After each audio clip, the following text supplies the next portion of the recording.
तो last question हमने किया था 30 नंबर, जिसके अंदर आपसे पूछा था कि जो कालाजार होता है, लास्ट क्वेश्चन के बारे में थोड़ा सा मैं बता देता हूं आपको ताकि आपको याद रहे। चलेगा, 30 क्वेश्चन हमने डिस्कस किया था, इसमें मैंने बताया था कि जो कालाजार होता है, कालाजार को जनरली आप सबको पता है लीशमानियासिस कहते हैं, लीशमानिया कहते हैं। इंडिया के अंदर स्पेशली कालाजार को क्या कहते हैं, लीशमानिया कहते हैं। और ऐसा क्वेश्चन एग्जाम में आया हुआ है कि लीशमानियासिस जो है जनरली इंडिया के अंदर किसको कहा जाता है, तो आपका आंसर जाता है कालाजार को लीशमानियासिस कहा जाता है या लीशमानिया कहा जाता है।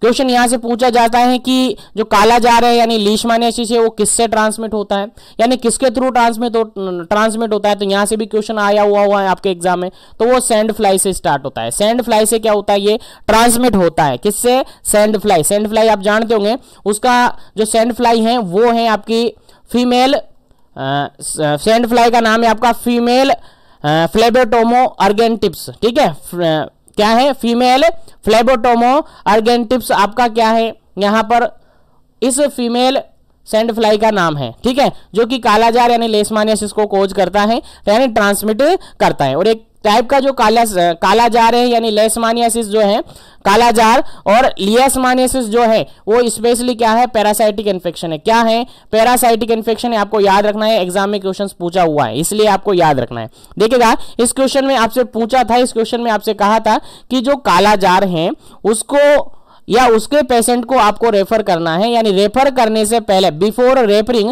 Patient of kala azar sodium stibogluconate should be given at dose. कितनी डोज आप सोडियम स्टीबोग्लूकोनेट पेशेंट को देते हो जब आप पेशेंट को रेफर करते हैं, क्या करते हैं, पेशेंट को रेफर करते हैं, तो कितना डोज आप उसको देते हैं। यहां पर हमने इसका जो बिल्कुल करेक्ट आंसर बताया था आपको, इसका जो बिल्कुल करेक्ट आंसर बताया था आपको, वो बताया था कि ऑप्शन नंबर फर्स्ट 20 mg पर kg बॉडी वेट के अकॉर्डिंग आप उसको क्या देते हैं, सोडियम स्टीबोग्लूकोनेट देते हैं। और एक दिन के अंदर मैक्सिमम कितना देते हैं, एक दिन के अंदर मैक्सिमम सोडियम स्टीबोग्लूकोनेट आप देते हैं अप्रोक्सीमेटली 850 mg पर डे के अकॉर्डिंग आप दे सकते हैं। इससे ज्यादा नहीं देना है, मैक्सिमम अमाउंट है आपकी सोडियम स्टीबोग्लूकोनेट जो आप किसको देते हैं, कालाजार पेशेंट को देते हैं यानी लेशमानियासिस के पेशेंट को देते हैं जब आप उसको रेफर करते हैं। तो उम्मीद है ये क्वेश्चन आपको अच्छी तरीके से समझ में आ गया होगा। अब मैं आज के सेशन को स्टार्ट करता हूं। आज के सेशन के अंदर आज का अपना पहला क्वेश्चन है 31 नंबर 31 नंबर क्वेश्चन है, और काफी इंपॉर्टेंट है क्वेश्चन, आपके एग्जाम में डायरेक्टली पूछा जा सकता है क्योंकि बिल्कुल आपके जो मॉड्यूल्स हैं उनसे निकाले हुए क्वेश्चन थे, तो आपको याद होना चाहिए। तो फटाफट से सेशन को लाइक शेयर कर दीजिएगा ताकि स्टार्ट कर दे आज के सेशन को, और स्पीडली आज के सेशन को अपन कोशिश करेंगे कि जल्दी जल्दी इस क्वेश्चन को सोल्व करें, जल्दी जल्दी सेशन को पूरा करें। चलेगा, 31 नंबर क्वेश्चन आपसे पूछा गया है। देखिएगा, सबके लिए सब क्वेश्चन के लिए आपके लिए टाइमिंग मिलता है, उसके अकॉर्डिंग आपको आंसर देना है। चलेगा, क्वेश्चन यहां पर क्या कहता है, the first evidence of presence of Japanese encephalitis virus. जो जापानीज एंसेफेलाइटिस वायरस है, आप सब जानते होंगे जापानीज एंसेफेलाइटिस के बारे में प्रीवियसली सेशन के अंदर भी बार बार इसके रिगार्डेड अपन ने बात की थी, बार बार इसके रिगार्डेड क्वेश्चन हमने डिस्कस किए थे। तो उम्मीद है आपको याद होगा, नहीं याद है तो याद रखिएगा, नोटबुक उठा लीजिएगा, नोटबुक में नोट भी करते रहेगा। जो भी चीज आपको लगे कि हाँ हमारे लिए जरूरी है, हमें याद रखना जरूरी है, क्योंकि जो भी बताया जा रहा है, जो भी आपको बताया जा रहा है, बिल्कुल आपके मॉड्यूल से ही बताया जा रहा है। ठीक है, तो इस क्वेश्चन के रिगार्डेड आपसे पूछा है कि जो जापानीज एंसेफेलाइटिस है उसका सबसे पहले एविडेंस कब मिला था, किस ईयर में मिला था, आपको ईयर पूछा है। यहाँ पर क्या पूछा है, ईयर पूछा है। ऑप्शन के अकॉर्डिंग आपको आंसर देना है। पहला ऑप्शन यहाँ पर है 1950, सेकेंड ऑप्शन यहाँ पर है 1952, थर्ड ऑप्शन यहां पर है 1955 और फोर्थ ऑप्शन है 1960। चलेगा, जल्दी से इस क्वेश्चन का आंसर दीजिएगा ताकि इस क्वेश्चन को करते हुए अपन आगे बढ़े नेक्स्ट क्वेश्चन पर। तो क्वेश्चन यहां पर सिंपल सा क्या है कि जापानीज एंसेफेलाइटिस जो वायरस है उसका सबसे पहले एविडेंस कब मिला था, किस ईयर में एविडेंस मिला था। चलेगा, जल्दी से आपको आंसर बताना है क्या इसका करेक्ट आंसर होगा।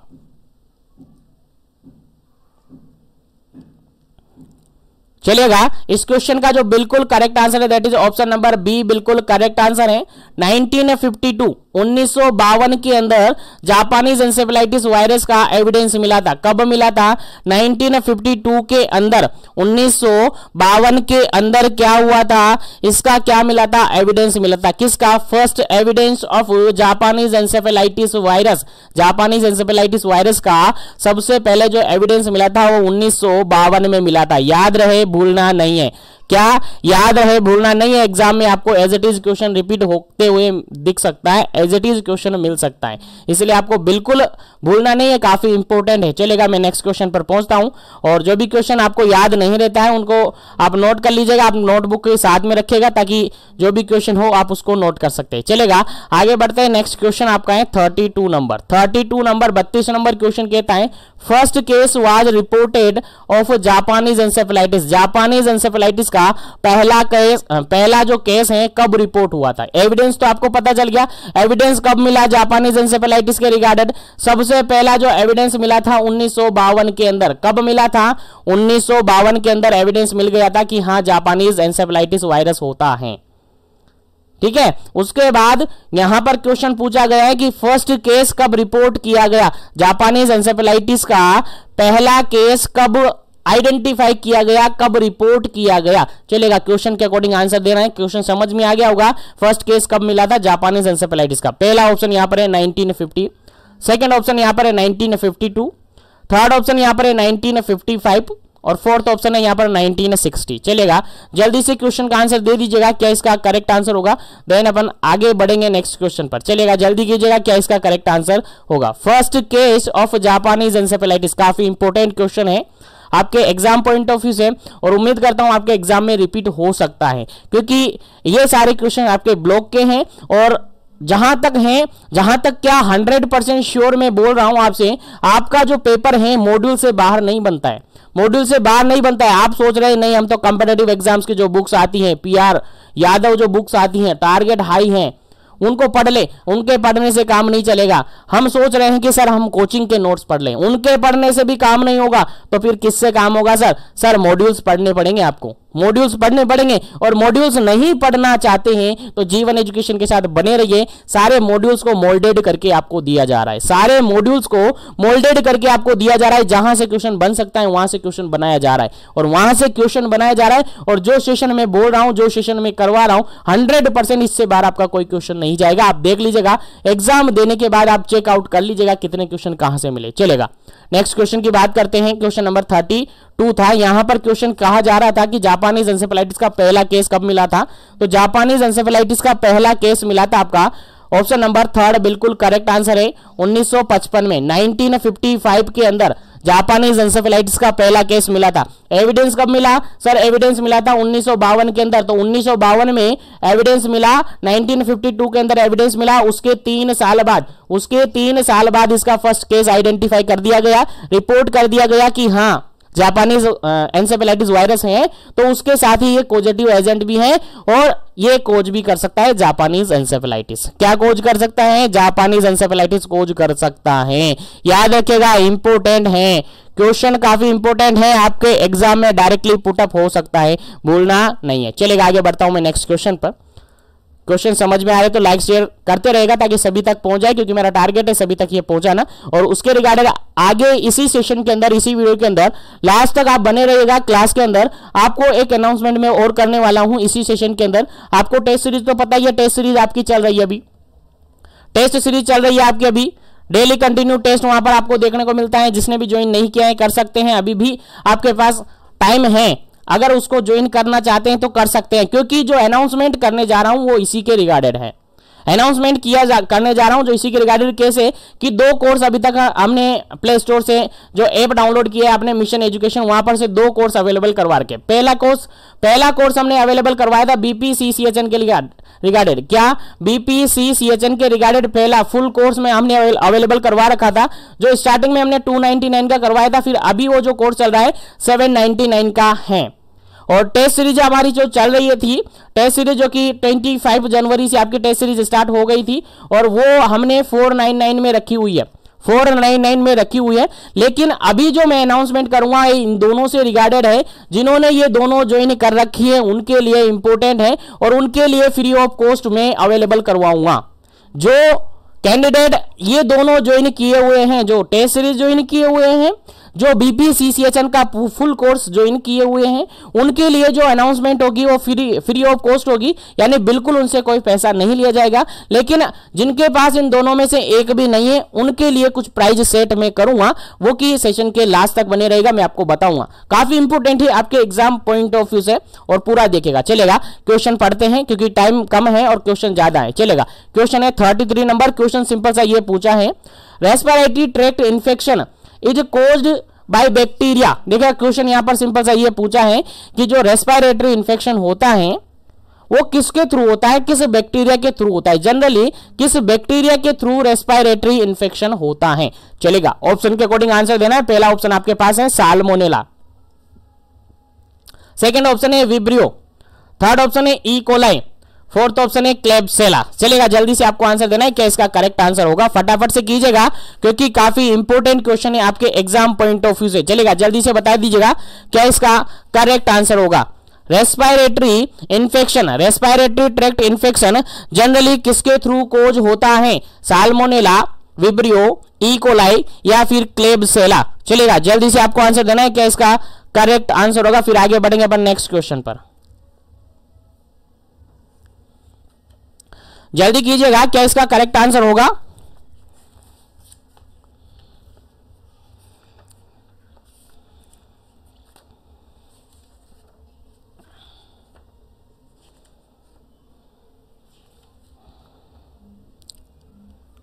चलेगा, यहां पर अगर इस क्वेश्चन का अपन बिल्कुल करेक्ट आंसर लगाते हैं, बिल्कुल करेक्ट आंसर अगर अपन लगाते हैं तो यहां पर जो इसका बिल्कुल करेक्ट आंसर होगा that is option number D. Option number 4 बिल्कुल करेक्ट आंसर होगा। क्लेब्सेला के थ्रू क्या होगा, यहां पर रेस्पिरेटरी इन्फेक्शन होगा, क्योंकि जनरली आप सबको पता होगा, जनरली आप सबको पता होगा कि साल्मोनेला टाइफी, साल्मोनेला टाइफी जो होता है टाइफॉइड कोज करता है। क्या कोज करता है, टाइफॉइड कोज करता है। विब्रियो कोलेरी जनरली डायरिया यानी कोलेरा कोज करता है, जनरली कोलेरा कोज करता है। और ई कोलाई भी डायरेक्टली जीआईटी सिस्टम से रिलेटेड है, अल्सर कोज करवाता है, जीआईटी सिस्टम से रिलेटेड है। तो बेसिकली ये जो तीन ऊपर के वाले जो ऑप्शन है बेसिकली ये जीआई सिस्टम से रिगार्डेड है। किस सिस्टम से रिगार्डेड है, जीआई सिस्टम से रिगार्डेड है, और बेसिकली ये जीआई सिस्टम से रिगार्डेड प्रॉब्लम कोज करते हैं।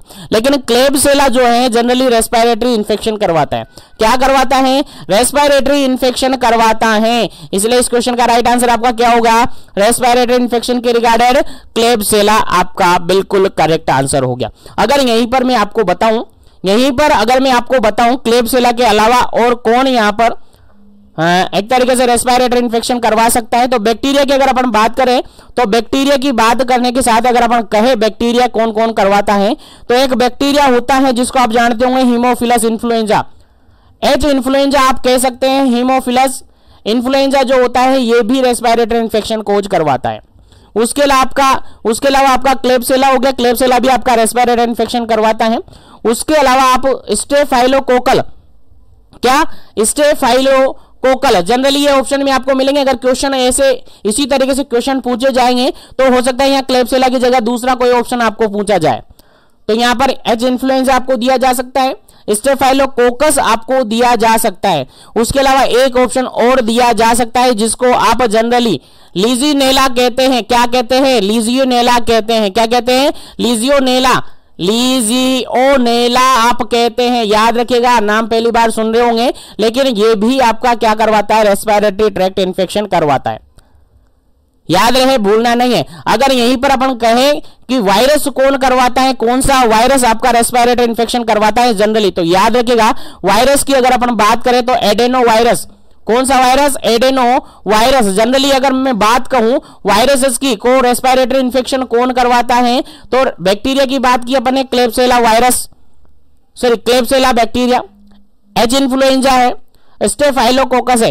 ये आपको याद रखना है बेसिकली एग्जांपल में, और क्वेश्चन के अंदर जो ऑप्शन मिलेंगे वो ऐसी तरीके से आपको ऑप्शन मिलेंगे। अगर वायरस की बात करें तो जनरली आपका जो एडेनो वायरस होता है वो कोज करवा सकता है आपका रेस्पिरेटरी इन्फेक्शन। उसके अलावा आपका जो एंटेरो वायरस है, एंटेरो वायरस है, ये भी जनरली क्या करवा सकता है, रेस्पिरेटरी इन्फेक्शन कोज करवा सकता है। उसके अलावा जनरली आपने राइनो वायरस का नाम सुना होगा। Rhino virus generally running nose करवाता है, बिल्कुल ये भी आपका रेस्पिरेटरी इन्फेक्शन कोज करवा सकता है।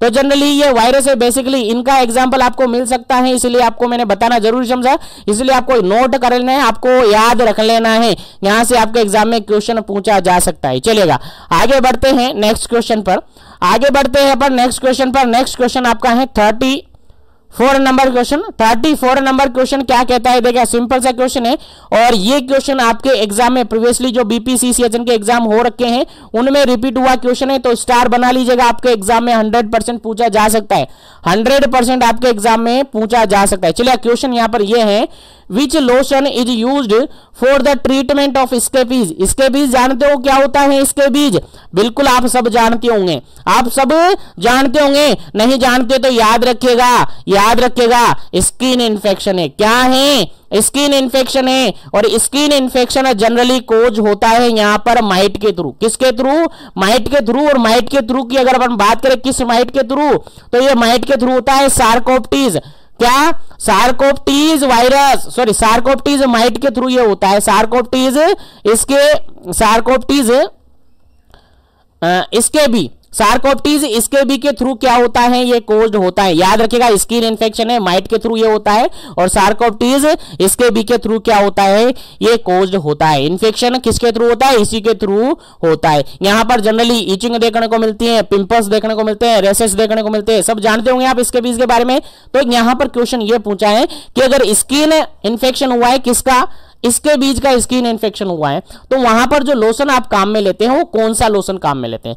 जरूर यहां पर आप सबको पता होगा कि यहां पर जो लोशन काम में लेते हैं वो बेंजाइल बेंजोएट काम में लेते हैं। कौन सा, बेंजाइल बेंजोएट काम में लेते हैं, लेकिन कितना परसेंट काम में लेते हैं, कितना परसेंट काम में लेते हैं, बेंजाइल बेंजोएट काम में लेते हैं, आप सबको पता होगा, नहीं पता तो याद रखिएगा। लेकिन यहां पर क्वेश्चन ये है कि कितना परसेंट काम में लेगा, अकॉर्डिंग टू ऑप्शन आपको आंसर देना है। पहला ऑप्शन यहां पर है बेंजाइल बेंजोएट 15%, सेकंड ऑप्शन है बेंजाइल बेंजोएट 20%, थर्ड ऑप्शन है बेंजाइल बेंजोएट 25% और फोर्थ ऑप्शन है बेंजाइल बेंजोएट 30%। चलेगा आंसर आपको देना है, क्या इस क्वेश्चन का करेक्ट आंसर होगा।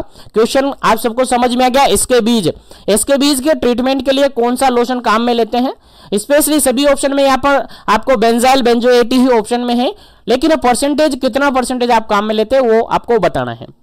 इसके बीच के रिगार्डिंग मैंने बता दिया, स्किन इन्फेक्शन है, और सार्कोप्टीज इसके बीच के थ्रू ये क्या होता है, माइट है जिसके थ्रू ये होता है।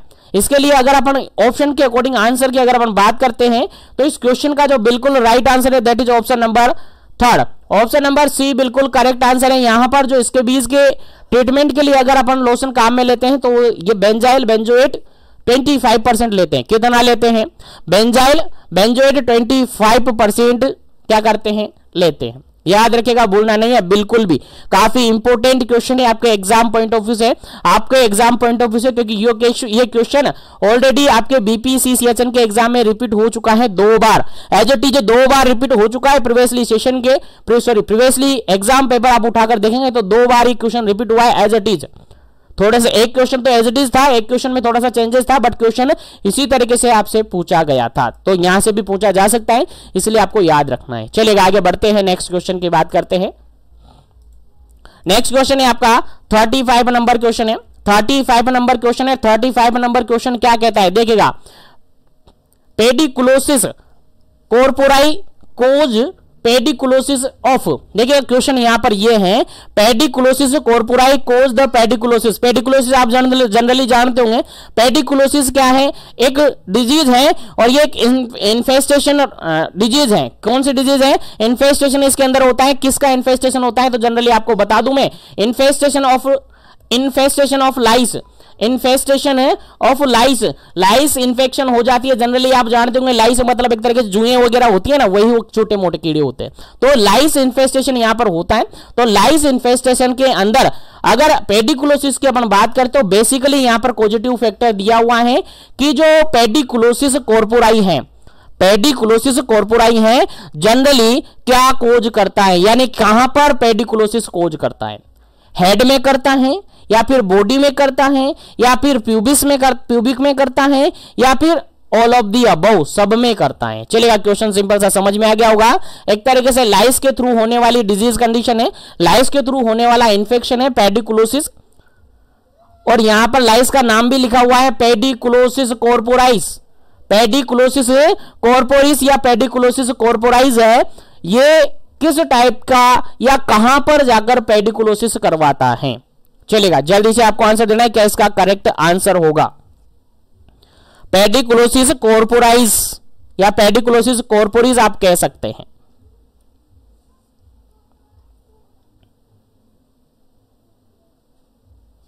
चलेगा, यहां पर जो बिल्कुल इस क्वेश्चन का राइट आंसर होगा आपका, बिल्कुल जो राइट आंसर होगा आपका ऑप्शन नंबर सेकंड बिल्कुल राइट आंसर होगा। कहां पर कोज करता है ये, बॉडी में।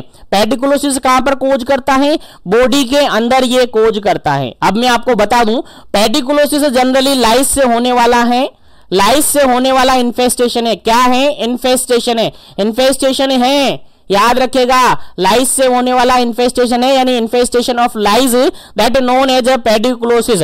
और बेसिकली अगर अपन बात करें तो 3 टाइप से ये पेडिकुलोसिस कोज होता है। कितने टाइप से, 3 टाइप से, यानी 3 अलग अलग कोजेटिव फैक्टर यहां पर हैं, 3 अलग अलग कोजेटिव फैक्टर यहां पर हैं। पहला कोजेटिव फैक्टर है यहां पर, याद रखेगा, पेडिकुलोसिस, पेडिकुलोसिस कैपिटिस, पेडिकुलोसिस कैपिटिस। दूसरा पॉजिटिव फैक्टर है यहां पर पेडिकुलोसिस, पेडिकुलोसिस कॉर्पोरिस, पेडिकुलोसिस कॉर्पोरिस दूसरा पॉजिटिव फैक्टर है। तीसरा पॉजिटिव फैक्टर यहां पर है, तीसरा पॉजिटिव फैक्टर यहां पर आपका होता है पेडिकुलोसिस प्यूबिस, पेडिकुलोसिस प्यूबिस। तो 3 यहां पर पेडिकुलोसिस होता है। देखिएगा, समझ में आना चाहिए आपको, एग्जाम में, आपके एग्जाम में पूछा जा सकता है यहां से किसी के भी बारे में, तो यहां से आपको याद होना चाहिए। तो पेडिकुलोसिस जनरली लाइस के इन्फेस्टेशन के कारण से होता है। और यहां पर 3 टाइप की अपन क्लासिफिकेशन की बात करते हैं, पेडिकुलोसिस 3 टाइप की कैटेगरी वाइज अपन डिवाइड करते हैं। पहला पेडिकुलोसिस यहां पर होता है, पहला पेडिकुलोसिस यहां पर होता है पेडिकुलोसिस कैपिटिस, पेडिकुलोसिस कैपिटिस। और पेडिकुलोसिस कैपिटिस जनरली जो इन्फेस्टेशन करता है वो कहां पर करता है, हेड में करता है। नोट कर लीजिएगा, जो भी कैंडिडेट अभी जुड़े हुए हैं नोटबुक साथ में रखिएगा ताकि नोट करते जाए, क्योंकि ये क्वेश्चन आपके एग्जाम में पूछा जा सकता है। देखिएगा, तो पेडिकुलोसिस कैपिटिस जो कि जनरली इन्फेस्टेशन करवाता है, कैपिटी, देखो कैपिटिस, कैपिटिस केप, याद रखिएगा, कैपिटिस बोले तो केप, केप याद रखना है, याद रखने के लिए बात कर रहा हूं मैं। कैपिटिस के अंदर क्या आ रहा है सर, केप आ रहा है। केप कहां लगाते हैं सर, हेड में लगाते हैं। केप कहां लगाते हैं सर, खोपड़ी में लगाते हैं, बिल्कुल हेड है। तो पेडिकुलोसिस कैपिटिस की अगर बात करें तो केप, केप बोले तो हेड, तो हेड के अंदर इन्फेस्टेशन करवाता है। याद रखिएगा, पेडिकुलोसिस कैपिटिस की अगर बात करें तो केप मतलब हेड होता है, तो हेड के अंदर क्या करवाता है, ये इन्फेस्टेशन करवाता है। चलेगा, अगर अपन बात करें यहां पर थर्ड वाले ऑप्शन की, पेडिकुलोसिस प्यूबिस, पेडिकुलोसिस प्यूबिस, तो प्यूबिस कहां की बात होती है सर, प्यूबिक की बात होती है सर, प्यूबिस के अंदर करवाता है। तो पेडिकुलोसिस प्यूबिस की बात की जाएगी तो कहां पर कोज होगा, कहां पर इन्फेस्टेशन होगा, तो प्यूबिस के अंदर होगा, यानी प्यूबिक के अंदर होगा। बचा रिमेनिंग बचा हुआ है जिसको पेडिकुलोसिस कॉर्पोरिस कहते हैं। पेडिकुलोसिस कॉर्पोरिस, कॉर्पोरिस मतलब बॉडी के अंदर, इतना याद रखिएगा। 3 यहां पर हैं आपके पास, और तीनों के अंदर मैंने 2 के अंदर आपको बता दिया, कैपिटिस मतलब केप आ रहा है यानी हेड में, और प्यूबिस मतलब प्यूबिक में। रिमेनिंग क्या होगा सर, बॉडी में होगा। तो स्क्रीनशॉट ले लीजिएगा फटाफट से, उम्मीद करता हूं नोट कर लिया होगा। तो यहां से तीनों तरीके से आपसे क्वेश्चन पूछा जा सकता है। आपको क्वेश्चन समझ में आना चाहिए, आप क्वेश्चन सोल्व करने आना चाहिए, ठीक है। तो पेडिकुलोसिस किस टाइप का इन्फेक्शन है, लाइस इन्फेस्टेशन होता है, जिसके अंदर अपन 3 टाइप में इसको डिवाइडेड कर देते हैं। पहला टाइप यहां पर हो जाता है आपका पेडिकुलोसिस कैपिटिस, केप आ रहा है इसलिए हेड के अंदर ये करवाता है।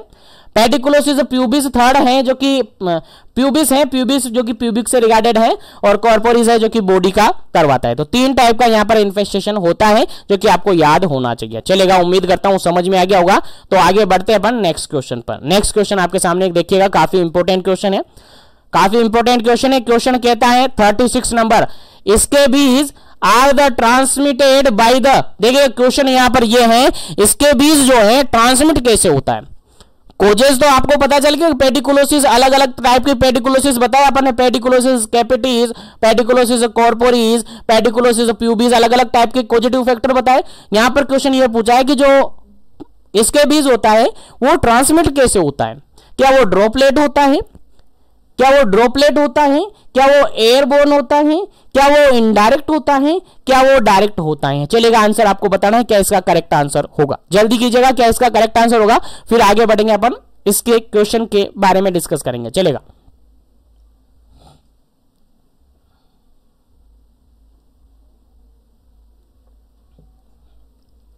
चलेगा। अगर अपन बात करें इस क्वेश्चन का आंसर निकालने के, तो इस क्वेश्चन का राइट आंसर होगा option number D, direct contact और skin to skin contact generally अपन कह सकते हैं। स्किन टू स्किन कांटेक्ट होने से क्या होता है, स्किन से रिगार्डेड अगर प्रॉब्लम है तो जनरली कैसे होगा यार, स्किन से रिगार्डेड प्रॉब्लम है, स्किन इन्फेक्शन है तो जनरली डायरेक्ट कांटेक्ट से ही होगा, यानी स्किन टू स्किन कांटेक्ट होने से ही क्या होता है, इसके बीच क्या होता है, ट्रांसमिट होता है। याद रखिएगा, भूलना नहीं है, काफी इंपॉर्टेंट है। यहां पर ड्रॉपलेट नहीं होगा क्योंकि स्किन से रिगार्डेड प्रॉब्लम है, एयर से होगा ही नहीं, इनडायरेक्ट होगा ही नहीं, किससे होगा, डायरेक्ट कांटेक्ट से होगा। डायरेक्ट कांटेक्ट में भी क्या, स्किन टू स्किन कांटेक्ट होना, स्किन दूसरे हेल्दी स्किन को टच करेगी तो वो क्या होगा, इसके बीच क्या होता है, इसके बीच क्या होता है, उसके अंदर चला जाएगा, क्या होता है, उसके अंदर चला जाएगा। ठीक है, तो यहां पर इसके बीच की बात अपन ने की गई है। और पेडिकुलोसिस आपको समझ में आएगा, पेडिकुलोसिस आपको समझ में आएगा, अलग अलग तरीके की पेडिकुलोसिस होती है, 3 टाइप की अलग अलग कैटेगरीज हमने बताए। और यहां पर जो इसके बीच है, ये कौन सी डिजीज है, किसका इन्फेक्शन है, ये स्किन का इन्फेक्शन है, और ये किसके थ्रू होता है, सार्कोप्टिज स्केबी के थ्रू होता है। किसके थ्रू होता है, सार्कोप्टिज स्केबी के थ्रू ये होता है।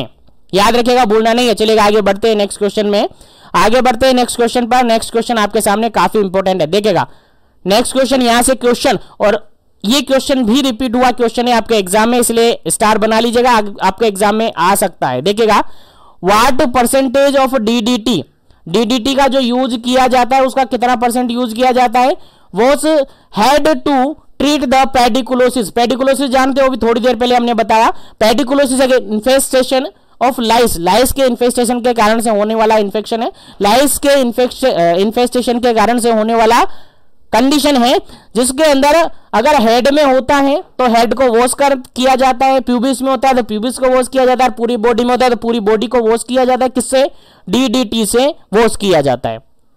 अब डीडीटी से वॉश किया जाता है, जनरली इंसेक्टिसाइडल इसको कहते हैं। तो डीडीटी जो होता है कितना परसेंट यहां पर काम में लिया जाता है, वो आपसे पूछा गया है क्वेश्चन के अंदर। परसेंटेज है, फर्स्ट वन ऑप्शन है 1%, सेकेंड ऑप्शन है 2%, 3 ऑप्शन है 3%, और फोर्थ ऑप्शन है यहां पर 0.5% डीडीटी। चलेगा, जल्दी से आपको आंसर बताना है कि जो पेडिकुलोसिस होता है, जनरली पेडिकुलोसिस जो लाइस का इन्फेस्टेशन होता है, अगर मान के चलिएगा यहां पर हेड के अंदर, यहां पर हेड के अंदर क्या हुआ है, लाइस का इन्फेस्टेशन हुआ है, किसका, लाइस का इन्फेस्टेशन हुआ है। अब हेड के अंदर लाइस का इन्फेस्टेशन कौन करता है सर, पेडिकुलोसिस, पेडिकुलोसिस कैपिटीज करता है सर, अभी बताया, कैपिटीज मतलब कैप यानी हेड में करवाता है। तो इसका इन्फेस्टेशन हुआ है, और अब आपको डीडीटी से आपको हेड वॉश करवाना है, डीडीटी से क्या करवाना है, हेड को वॉश करवाना है, ताकि जो पेडिकुलोसिस लाइस का इन्फेस्टेशन हुआ है वो खत्म हो जाए, उससे ट्रीटमेंट किया जा सके। तो कितना परसेंट डीडीटी काम में लेंगे वो आपसे पूछा है, उम्मीद है आपको समझ में आ गया होगा क्वेश्चन। तो इस क्वेश्चन का राइट आंसर होता है आपका option number first, option number first आपका बिल्कुल करेक्ट आंसर होगा। 1% डीडीटी काम में लेते हैं, याद रहे, भूलना नहीं चाहिए, काफी इंपॉर्टेंट क्वेश्चन है, आपके एग्जाम में डायरेक्टली पूछा जा सकता है, प्रीवियसली एग्जाम में ये पूछा हुआ है। और जो भी क्वेश्चन मैं बता रहा हूं 100% आपको याद होना चाहिए, क्योंकि अगर ये क्वेश्चन आपको याद है तो इनसे बाहर कोई भी क्वेश्चन आपके एग्जाम में नहीं पूछा जाएगा, क्योंकि आपको जो भी बताया जा रहा है बिल्कुल आपके सिलेबस के अकॉर्डिंग, आपके मॉड्यूल से निकाले हुए क्वेश्चंस हैं, आपके मॉड्यूल से बताए जा रहे हैं। बाहर से कोई भी क्वेश्चन आपके एग्जाम में नहीं आएगा, और बाहर से कोई भी क्वेश्चन आपसे पूछा भी नहीं जाएगा, बाहर से आएगा भी नहीं है। चलेगा, नेक्स्ट क्वेश्चन की बात करते हैं, क्योंकि हम कंपटीशन की बात नहीं कर रहे हैं, हम किसकी बात कर रहे हैं, ट्रेनिंग के एंड टर्म पेपर की बात करें। और ट्रेनिंग आपने की है तो ट्रेनिंग में जो है वही तो आएगा यार, बाहर से कहां से आएगा, चलिए नहीं आएगा। चलेगा, 38 नंबर क्वेश्चन है, 38 नंबर क्वेश्चन क्या कहता है, देखिएगा, सेशन को लाइक शेयर करते रहिएगा ताकि सभी तक सेशन पहुंच जाए।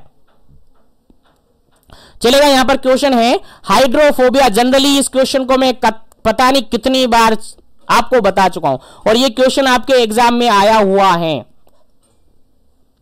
आपके एग्जाम में रिपीट हुआ क्वेश्चन है, hydrophobia is caused by which virus.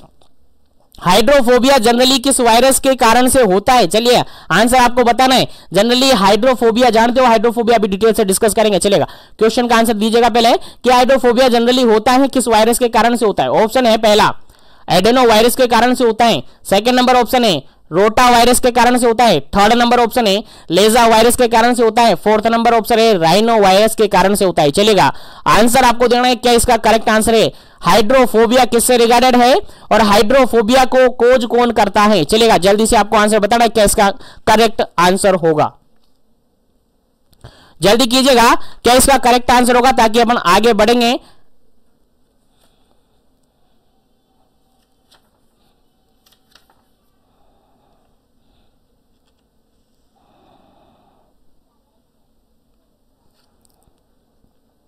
चलेगा, अगर अपन बात करते हैं इस क्वेश्चन की राइट आंसर की, तो इस क्वेश्चन का जो बिल्कुल राइट आंसर होता है आपका ऑप्शन नंबर, क्वेश्चन का बिल्कुल राइट आंसर होता है आपका ऑप्शन नंबर थर्ड।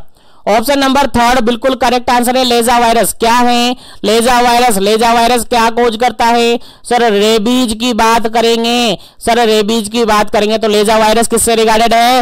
रेबीज से। और रेबीज का एक स्पेशल क्लिनिकल फीचर होता है, स्पेशल क्लिनिकल फीचर होता है। क्या होता है सर? हाइड्रोफोबिया। हाइड्रोफोबिया सर क्या होता है? सर हाइड्रोफोबिया मतलब होता है फियर ऑफ, फियर ऑफ क्या होता है? फियर ऑफ वाटर, पानी से डर लगना। पानी से डर क्यों लगेगा? सर उसके गले के अंदर स्टिफनेस आ जाती है, स्टिफनेस ऑफ थ्रोट, थ्रोट के अंदर स्टिफनेस आ जाती है, जिसके कारण से अगर पेशेंट पानी पीता है, पानी ड्रिंक करता है, तो उसके गले में स्टिफनेस के कारण से उसको काफी सीवियर पेन देखने को मिलता है। इसी कारण उसको हाइड्रोफोबिया कहते हैं। हाइड्रोफोबिया मतलब पानी से डर लगने लगता है। अरे पानी से डर क्यों लगेगा? जब वो पानी पिएगा तो दर्द इतना होगा, उसको पेन इतना होगा कि वो पानी ही नहीं पिएगा, इसलिए उसको डर लगेगा। तो जनरली किससे रिगार्डेड है? लेजा वायरस से रिगार्डेड है। लेजा वायरस क्या कोज करवाता है? सर रेबीज कोज करवाता है। और रेबीज किससे रिगार्डेड है? सर आपके डॉग बाइट से रिगार्डेड है। और डॉग बाइट में क्लिनिकल फीचर होता है हाइड्रोफोबिया। हाइड्रोफोबिया क्या होता है? Fever of water. Fever of water क्यों होता है? क्योंकि उसकी नेक के अंदर जो थ्रोट है, उसके अंदर जो मसल्स हैं, उनके अंदर स्टिफनेस आ जाता है, जिसके कारण से पेशेंट को काफी सीवियर पेन होता है जब वो ड्रिंक करता है, जब वो पानी पीता है। इसीलिए इस क्वेश्चन का राइट आंसर आपका क्या हो जाता है? लेजा वायरस बिल्कुल करेक्ट आंसर है इस क्वेश्चन का।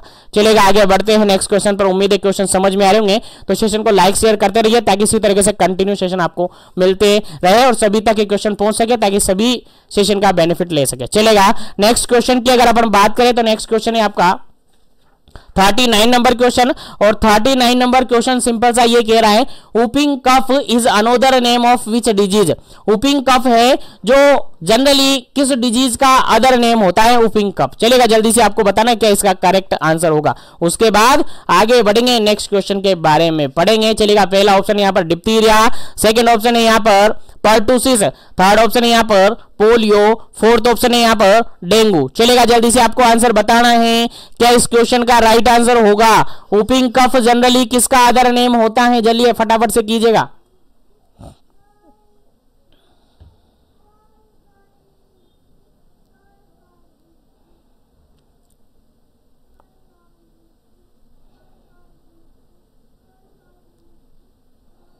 चलेगा, इस क्वेश्चन का जो जनरली बिल्कुल करेक्ट आंसर है that is option number B, बिल्कुल करेक्ट आंसर है पर्टुसिस। जो वूपिंग कफ है वो पर्टुसिस का अदर नेम है। सर वूपिंग कफ और पर्टुसिस क्या? सर वूपिंग कफ और पर्टुसिस जो होता है एक कम्युनिकेबल डिजीज है, और जनरली ये किसके थ्रू कोज होता है? तो ये आपको याद रखना है, बोर्डेटेला। क्या? बोर्डेटेला किसके थ्रू होता है? बोर्डेटेला, बोर्डेटेला पर्टुसिस के थ्रू क्या होता है? ये कोज होता है। याद रखिएगा, बोर्डेटेला पर्टुसिस के द्वारा क्या होता है? कोज होता है। कौन? ये आपका whooping कफ यानी पर्टुसिस। whooping कफ यानी पर्टुसिस, इसके अंदर इंटेंस कफ देखने को मिलती है। क्या देखने को मिलती है? इंटेंस कफ देखने को मिलती है। इंटेंस कफ से मतलब क्या सर? कफिंग तो बहुत ज्यादा होती है, कफिंग तो बहुत ज्यादा होती है। बिल्कुल याद रखिएगा, इंपॉर्टेंट क्वेश्चन है, आपके एग्जाम पॉइंट ऑफ व्यू से एग्जाम में पूछा जा सकता है। चलिए आगे बढ़ते हैं, नेक्स्ट क्वेश्चन के बारे में डिस्कस करते हैं। नेक्स्ट क्वेश्चन है आपका 40 नंबर क्वेश्चन। नेक्स्ट क्वेश्चन है 40 number question. 40 number question simple सा ये पूछा है, Hansen disease, Hansen disease is also known as, Hansen disease generally किसको कहते हैं? किसका अदर नेम होता है हैंसन्स डिजीज? एग्जाम में रिपीट हुआ क्वेश्चन है, आपके एग्जाम में प्रीवियसली पूछा हुआ है, देखिएगा इंपॉर्टेंट है। चलेगा, पहला क्वेश्चन है जीका इन्फेक्शन, सेकंड ऑप्शन है लेप्रोसी, थर्ड ऑप्शन है चिकनगुनिया, फोर्थ ऑप्शन है डिप्थीरिया। चलेगा, जल्दी से आपको आंसर बताना है कि हैंसन्स डिजीज है वो जनरली किसका अदर नेम है। फटाफट से ऑप्शन के अकॉर्डिंग आपको आंसर देना है, फटाफट से जल्दी कीजिएगा। क्या इसका करेक्ट आंसर होगा? क्या इसका करेक्ट आंसर होगा? हैंसन डिजीज जनरली किसका अदर नेम है? फटाफट से आंसर कीजिएगा। क्या इसका करेक्ट आंसर है? इंपॉर्टेंट क्वेश्चन है, आपके एग्जाम में रिपीट हो सकता है, आपके एग्जाम में पूछा हुआ क्वेश्चन है। चलेगा, इस क्वेश्चन की अगर बिल्कुल अपन बात करें, इस क्वेश्चन की अगर बिल्कुल अपन बात करें तो इस क्वेश्चन का जो बिल्कुल राइट आंसर होता है आपका option number second. Option number second, leprosy. जो लेप्रोसी होता है उसका अदर नेम होता है आपका क्या होता है? Hansen's disease. Hansen disease leprosy का अदर नेम होता है, याद रहे, आपको याद होना चाहिए, इंपॉर्टेंट क्वेश्चन है आपके एग्जाम पॉइंट ऑफ व्यू से। चलेगा, इस क्वेश्चन का राइट आंसर क्या हो गया आपका? Option number second. Option number second बिल्कुल राइट आंसर है, लेप्रोसी का अदर नेम होता है हैंसन्स डिजीज। चलेगा, आगे बढ़ते हैं नेक्स्ट क्वेश्चन पर, आगे बढ़ते हैं नेक्स्ट क्वेश्चन पर। नेक्स्ट क्वेश्चन आपके एग्जाम पॉइंट ऑफ व्यू से काफी इंपॉर्टेंट है, आपको याद होना चाहिए। देखिए क्वेश्चन ये कहता है बीसीजी वैक्सीन, क्वेश्चन क्या कहता है? बीसीजी वैक्सीन के रिगार्डेड क्वेश्चन है कि BCG vaccine is given, BCG vaccine कब दिया जाता है? सिंपल सा क्वेश्चन है, काफी इंपॉर्टेंट क्वेश्चन है, लेकिन सिंपल सा क्वेश्चन है और ऑलमोस्ट सभी को याद होगा। बीसीजी वैक्सीन कब दिया जाता है? फटाफट से आंसर दीजिएगा। फर्स्ट वन ऑप्शन है 8 बर्थ, सेकंड वन ऑप्शन है 6 वीक, थर्ड वन ऑप्शन है 10 वीक और फोर्थ वन ऑप्शन है D1 ऑप्शन है यहाँ पर 14 वीक। चलेगा, जल्दी से आपको आंसर देना है कि बीसीजी वैक्सीन को कब लगाया जाता है। फटाफट से, ज्यादा टाइम नहीं देंगे क्योंकि इंपॉर्टेंट क्वेश्चन है और आप सबको याद होगा। चलेगा, बिल्कुल करेक्ट आंसर है option number first, BCG vaccine को 8 बर्थ लगाया जाता है। कब लगाया जाता है? 8 बर्थ लगाया जाता है। और मैं आपसे कह रहा हूं बिल्कुल आपके मॉड्यूल्स का निचोड़ निकाल कर तोड़ मरोड़ कर क्वेश्चन निकाले जा रहे हैं, तो सेशन को लाइक शेयर करना नहीं भूलेगा। और जो भी चैनल पर पहली बार विजिट कर रहे हैं ना, चैनल को जरूर से सब्सक्राइब कर लीजिएगा। अगर इसी तरीके से कंटिन्यू सेशन आप चाहते हैं तो कंटिन्यू सेशन का आपको वेट नहीं करना पड़ेगा, आपको डेली जैसे ही आपको सेशन डाला जाएगा, जैसे ही डेली सेशन स्टार्ट हो जाएगा आपको नोटिफिकेशन मिल जाएगा, आप इजीली सेशन को ज्वाइन कर पाएंगे। चलेगा, इस क्वेश्चन का राइट आंसर क्या हो जाता है आपका? 8 बर्थ, बिल्कुल करेक्ट आंसर है। चलेगा, आगे बढ़ते हैं अपन नेक्स्ट क्वेश्चन पर, आगे बढ़ते हैं नेक्स्ट क्वेश्चन पर। नेक्स्ट क्वेश्चन काफी इंपॉर्टेंट है, देखिएगा काफी इंपॉर्टेंट है नेक्स्ट क्वेश्चन। नेक्स्ट क्वेश्चन कहता है बीसीजी वैक्सीन डाइल्यूट इन, बीसीजी वैक्सीन को डाइल्यूट किस में किया जाता है? जनरली जो बीसीजी वैक्सीन है पाउडर फॉर्म में आता है। किस फॉर्म में आता है? पाउडर इन फॉर्म में आता है। तो पाउडर इन फॉर्म में क्या पाउडर को लगाएंगे? नहीं लगाएंगे सर, उसको डाइल्यूट करना पड़ेगा। क्या करना पड़ेगा? उसको डाइल्यूट करना पड़ेगा। तो डाइल्यूट करने के लिए क्या काम में लेंगे? कौन सा सॉल्यूशन आप काम में लेंगे डाइल्यूट करने के लिए? क्वेश्चन सिंपल सा ये पूछा है और रिपीट हुआ क्वेश्चन है, आपके एग्जाम में पूछा जा सकता है। नॉर्मल सलाइन आप काम में लेंगे, सेकंड वन ऑप्शन है यहाँ पर डिस्टिल वाटर काम में लेंगे, थर्ड वन ऑप्शन है यहाँ पर प्लेन वाटर काम में लेंगे और फोर्थ वन ऑप्शन है यहाँ पर वार्म वाटर काम में लेंगे। चलेगा, क्या इसका करेक्ट आंसर है? आप राइट आंसर आपको देना है। चलेगा, जल्दी कीजिएगा। बीसीजी वैक्सीन को डाइल्यूट करने के लिए आप क्या काम में लेंगे? क्योंकि बीसीजी जो वैक्सीन है वो पाउडर इन फॉर्म में आता है, उसको डाइल्यूट करना पड़ता है। डाइल्यूट करने के लिए कौन सा सॉल्यूशन आप काम में लेंगे? या नॉर्मल सोलाइन लेंगे, या फिर आप डिस्टिल वाटर लेंगे, या फिर आप प्लेन वाटर लेंगे, या फिर आप वार्म वाटर लेंगे, गर्म पानी लेंगे? कौन सा पानी आप लेंगे? चलेगा, इस क्वेश्चन का जो बिल्कुल करेक्ट आंसर है आपका that is option number first, बिल्कुल करेक्ट आंसर है। ऑप्शन नंबर फर्स्ट बिल्कुल करेक्ट आंसर है। आप बीसीजी वैक्सीन को डाइल्यूट करने के लिए नॉर्मल सलाइन काम में ले सकते हैं या फिर सोडियम क्लोराइड काम में ले सकते हैं। नॉर्मल सलाइन या फिर सोडियम क्लोराइड काम में ले सकते हैं। आप डिस्टिल वाटर नहीं लेंगे, प्लेन वाटर नहीं लेंगे, वार्म वाटर नहीं लेंगे। लेकिन आपको याद रखना है, अगर ऑप्शन में सोडियम क्लोराइड दिया है तो सोडियम क्लोराइड भी आप ले सकते हैं। अगर ऑप्शन में नॉर्मल सलाइन दिया है तो नॉर्मल सलाइन भी आप काम में ले सकते हैं। याद रहे कौन सा डाइल्यूट आप करेंगे, नॉर्मल सलाइन से करेंगे। सर ऑप्शन में नॉर्मल सलाइन नहीं होगा तो फिर आंसर क्या होगा? सर सोडियम क्लोराइड होगा। याद रखेगा दोनों ऑप्शन आपको मिल सकते हैं, फर्स्ट प्रायोरिटी नॉर्मल सलाइन की, सेकंड प्रायोरिटी सोडियम क्लोराइड की। याद रखेगा, बाकी दोनों एक साथ ऑप्शन नहीं मिलते हैं, दोनों में से एक ही ऑप्शन आपको क्वेश्चन के अंदर देखने को मिलेगा। तो दोनों में से कोई भी ऑप्शन आपको मिले, दोनों में कोई भी इसका राइट आंसर हो सकता है। ठीक है, दोनों में से कोई भी हो सकता है, लेकिन मोस्ट ऑफ दी आपको आंसर मिलता है, मोस्ट ऑफ दी ऑप्शन देखने को मिलता है, वो यही मिलता है नॉर्मल सलाइन। तो आपका राइट आंसर क्या होगा? नॉर्मल सलाइन होगा। चलिए आगे बढ़ते हैं नेक्स्ट क्वेश्चन पर, आगे बढ़ते हैं नेक्स्ट क्वेश्चन पर। और नेक्स्ट क्वेश्चन काफी इजी सा है, काफी इजी सा क्वेश्चन है, सिंपल सा क्वेश्चन है। क्वेश्चन है सिंपल सा, ये कह रहा है कि जो बीसीजी वैक्सीन है,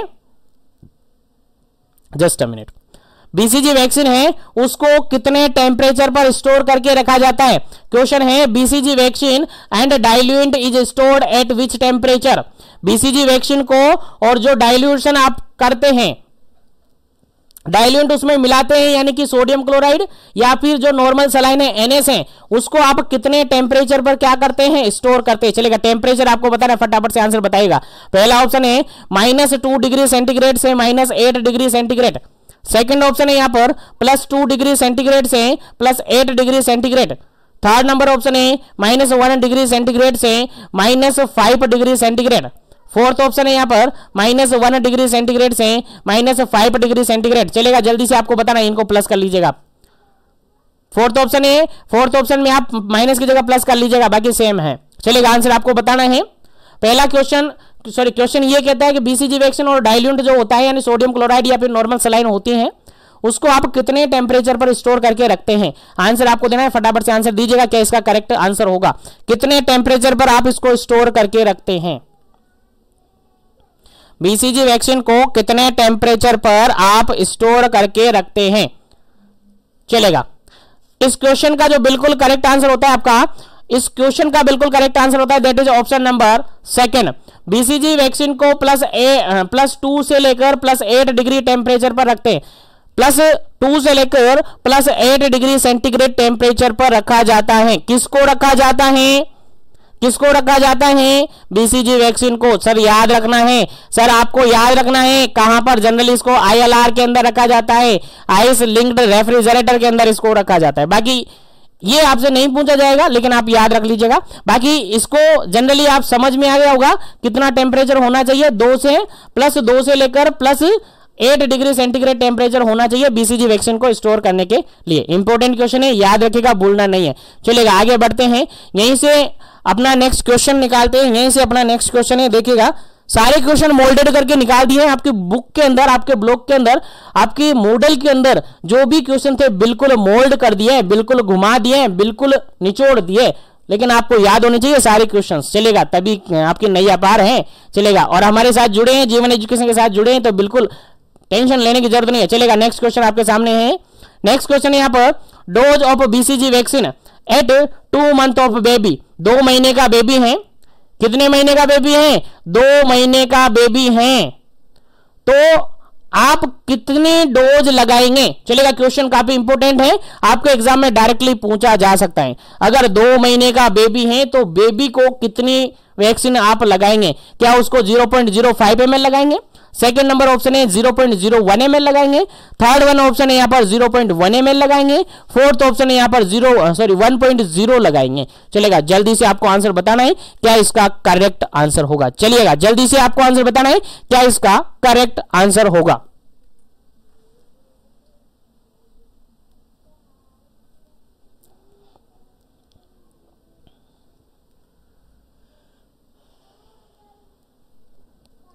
चलेगा। इस क्वेश्चन का जो बिल्कुल करेक्ट आंसर होता है आपका, क्वेश्चन का बिल्कुल करेक्ट आंसर होता है आपका ऑप्शन नंबर सी बिल्कुल करेक्ट आंसर होता है। क्या?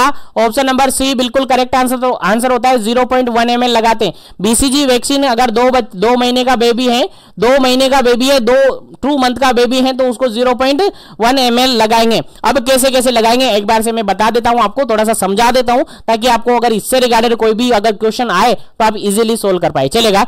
अगर अपन बात करें, देखिएगा, अगर अपन बात करें, अभी हमने कहा है कि जो बीसीजी वैक्सीन होती है वो पाउडर इन फॉर्म में आती है। कैसी फॉर्म में आती है? पाउडर फॉर्म में आती है। किस फॉर्म में? पाउडर फॉर्म में आती है। तो पाउडर फॉर्म में आती है तो उसको डाइल्यूट करना पड़ता है। क्या करना पड़ता है? उसको डाइल्यूट करना पड़ता है। तो बीसीजी वैक्सीन जो होती है, बीसीजी वैक्सीन जो होती है उसको डाइल्यूट करना पड़ता है। क्या करना पड़ता है? डाइल्यूट करना पड़ता है। और डाइल्यूट करने के लिए आप क्या लगा सकते हैं? वहां पर सोडियम क्लोराइड काम में ले सकते हैं, या फिर जनरली एनएस आप काम में ले सकते हैं। क्या? एनएस आप काम में ले सकते हैं। जनरली क्या काम में ले सकते हैं? सोडियम क्लोराइड और एनएस आप वहां पर काम में ले सकते हैं। अब सोडियम क्लोराइड और एनएस को आप काम में लेंगे, सोडियम क्लोराइड और एनएस को काम में लेकर आप जो बीसीजी वैक्सीन है उसको डाइल्यूट करेंगे। कितना डाइल्यूट करेंगे? 1 ml वैक्सीन बन जाता है। कितना? 1 ml वैक्सीन वो हो जाता है आपका। डाइल्यूट करने के बाद कितना वैक्सीन आपके पास अवेलेबल हो जाता है? 1 ml वैक्सीन आपके पास अवेलेबल हो जाता है।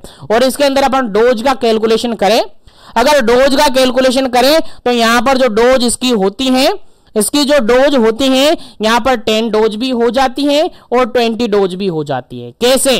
देखिए, क्वेश्चन आपसे यहां से डोज से रिगार्डेड क्वेश्चन पूछा जा सकता है कि अगर बीसीजी वैक्सीन है उसको आपने डाइल्यूट किया, 1 ml में डाइल्यूट होती है, ठीक है, तो 1 ml आपके पास बीसीजी वैक्सीन कंप्लीट हो गई है। अब बताओ कि आपने उस वैक्सीन से आपने वैक्सीन लगाए, उस वैक्सीन से आपने वैक्सीन लगाए, और सभी अभी जितने भी वैक्सीन आपने लगाए वो कितने मंथ के थे बेबी? वो अंडर 4 वीक के बेबी थे, अंडर 4 वीक के बेबी थे, यानी 1 महीने से कम के बेबी थे। तो बताओ कितनी डोज आप लगाएंगे? तो बताओ कितनी डोज आप लगाएंगे? सिंपल सा क्वेश्चन है, आपको आना चाहिए। कितना डोज आप लगाएंगे? बताइए फटाफट से, कितना डोज लगाएंगे? जल्दी कीजिएगा। तो 1 ml यहां पर क्या है? आपका वैक्सीन है, 1 ml वैक्सीन है। अब यहां पर 2 कंडीशन आपको याद रखनी है। अभी ऑटोमेटिकली क्वेश्चन आपके सामने निकल जाएगा। 1 ml वैक्सीन आपके पास कंप्लीट हो गई। अब देखिएगा, अगर 2 कंडीशन आप यहां पर फुलफिल करते हैं, लाइक अगर आप बेबी हैं, यानी कि बर्थ से लेकर बेबी है आपका 4 वीक, बर्थ से लेकर बेबी है 4 वीक तक का। कहां तक का? 4 वीक तक का। 4 वीक लगभग अपन कहें तो 1 मंथ का।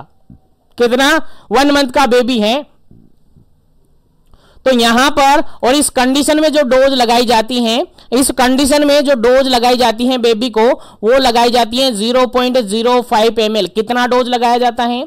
0.05 ml डोज लगाया जाता है। याद रखना है, भूलना नहीं है बिल्कुल भी। अगर भूल गए ना तो फिर गलत होगा आपके लिए, क्योंकि आपके एग्जाम में पूछा जा सकता है। चलेगा। उसके बाद अगर सेकंड कंडीशन अपन देखें तो यहां पर आफ्टर 4 वीक यानी 4 वीक के बाद, यानी लगभग 1 मंथ के बाद से लेकर अप्रोक्सीमेटली 1 ईयर, क्योंकि लिमिट होती है या मैक्सिमम लिमिट मानी जाती है बीसीजी वैक्सीन की 1 ईयर, 1 साल। कितनी मानी जाती है? 1 साल मानी जाती है। 1 साल के बाद बीसीजी वैक्सीन को कभी भी इंट्रोड्यूस नहीं करवाया जाता है। ठीक है, तो याद रखेगा 1 मंथ के बाद 1 साल तक अगर डोज लगाते हैं अपन, 1 साल तक अगर डोज लगाते हैं तो उसके लिए जो डोज फिक्स रहती है वो रहती है 0.1 ml। कितनी होती हैं? 0.1 ml होती हैं। तो अब आप अंदाजा लगाइए कि अगर बेबी कितने महीने तक की डोज लगा रहे हो। ऐसे बेबी जो कि 1 महीने से कम के हैं और उनको आप डोज लगा रहे हो कितनी? 0.05 ml। तो 1 वाइल में कितनी डोज बनेगी? सर 1 वाइल में 20 डोज बन जाएगी। कितनी डोज बन जाएगी? 20 डोज यहां पर बन जाएगी। 1 वाइल में कितनी डोज आपकी बन जाएगी? 20 डोज आपकी बन जाएगी। याद रखेगा, जस्ट अ मिनट। एक वायल में कितनी डोज आपकी बन जाएगी? 20 डोज आपकी बन जाती है। याद रखेगा, एक वायल में 20 डोज आपकी बन जाती है। चलेगा, बार बार क्या हो जाता है, चलेगा। एक वायल में कितनी डोज होगी? अगर आप बर्थ से लेकर कहां तक लगा रहे हो? 4 वीक तक लगा रहे हो, तो कितने लगा रहे हो? 0.05 ml लगा रहे हो, यानी यहां पर डोज कितनी हो जाएगी? टोटल आपकी 20 डोज हो जाएगी। लेकिन अगर आप 1 मंथ से लेकर 1 ईयर के बच्चे को लगा रहे हो, डोज कितनी लगा रहे हो? 0.1 ml डोज लगा रहे हो, तो कितनी डोज बनेगी? सर 10 डोज बनेगी। दोनों क्वेश्चन आपको याद होने चाहिए, दोनों क्वेश्चन आपको याद होने चाहिए, काफी इंपॉर्टेंट क्वेश्चन है आपके एग्जाम पॉइंट ऑफ व्यू से। चलेगा, उम्मीद है समझ में आ गया होगा। ठीक है, तो आप यहां पर 2 महीने का बेबी था तो 1 महीने से बड़ा है ना, 1 मंथ से बड़ा है, तो डोज कितनी होगी? सर 0.1 ml होगी।